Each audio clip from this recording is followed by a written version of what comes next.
My very popular True Cost of Ownership series continues here on Everyman Driver. This is where we look at a vehicle's resale value, depreciation, maintenance and repair costs, as well as fuel costs and insurance and more. Today we're looking at the Honda CR-V.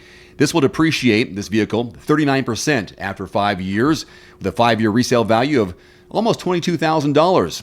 This has proven to be a great vehicle. It's got a number of awards, holds its value well. In the small SUV segment, it is right there at the top, although the Toyota models are there as well, in terms of low depreciation. If you needed a ride in this segment, take a hard look at the CR-V, whether new or used. This chart here shows the expected depreciation for the next 10 years.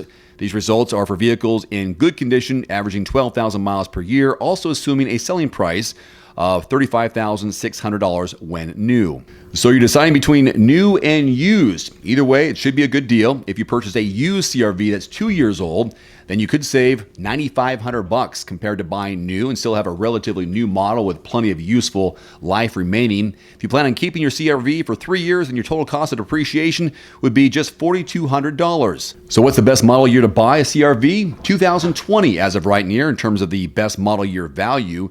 With the 2020, you would only pay on average 78% of the price as new, with 92% of the vehicle's useful life remaining.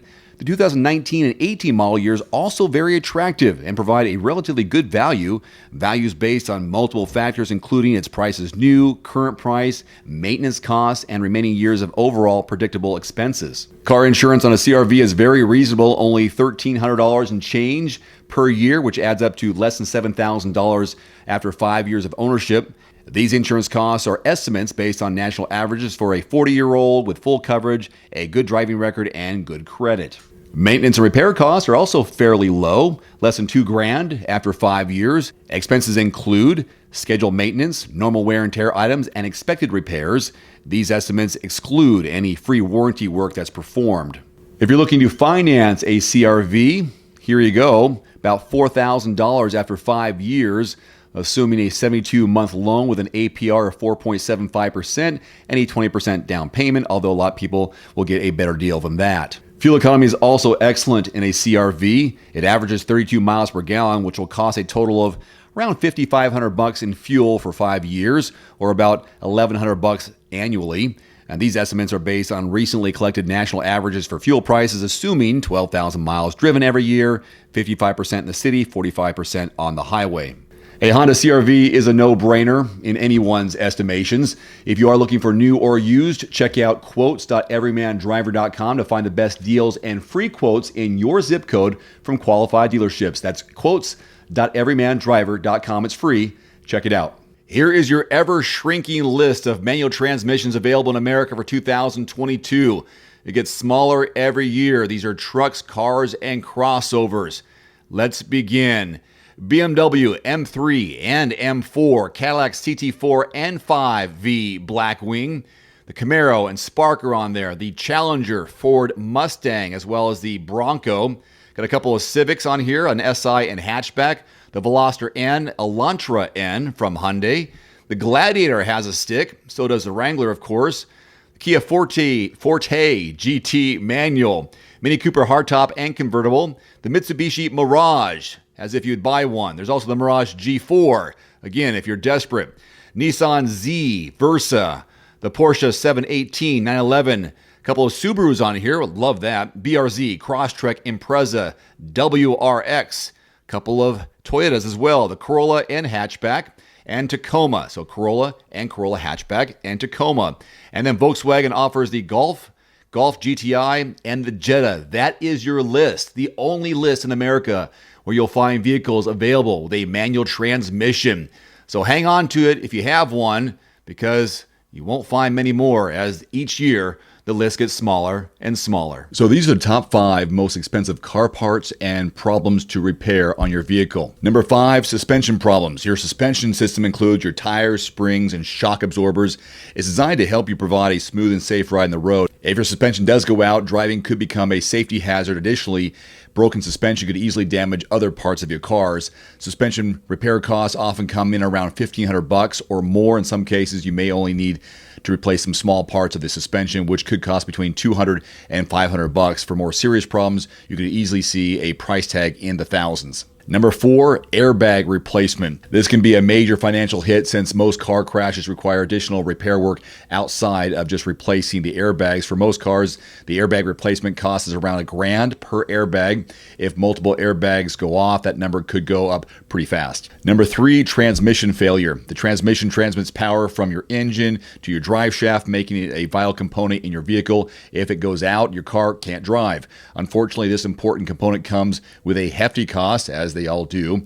Transmission repair costs generally come in around $1,000. However, in some cases, you need to replace the transmission. Transmission repair costs generally come in at around $1,000. However, in some cases, you'll need to replace the transmission altogether. That's far more expensive. Expect to pay anywhere from $1,500 to $6,000 for a new transmission. Number 2, a dead hybrid battery. I hope this doesn't happen to me since I have a Tesla Model 3. Hybrids are good for lowering your overall gas mileage and carbon footprint, making them a great choice for the eco-conscious. However, these cars typically run on a special battery on top of the standard small 12-volt.